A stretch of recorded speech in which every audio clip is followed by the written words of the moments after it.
पानी भी दिया यार, पानी दियो, पानी देना ठीक है भाई।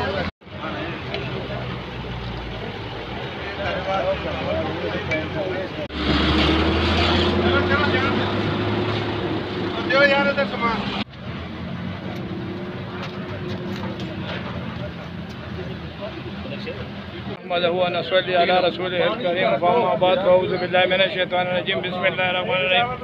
हम कराची से पेशावर जा रहे थे। रोजान में पंजाब पुलिस ने अफ्तारी के लिए खड़ा किया है, काफ़ी इंतज़ाम किया है, सारी सवारियों को उतार के मेहमान नवाजी की हमारी।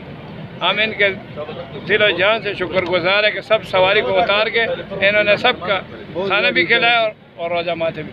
अस्सलाम वालेकुम। हम कराची से आ रहा है, कोच में सफ़र करके पंजाब पुलिस ने इसको रोका है अफ्तारी करवाने के लिए।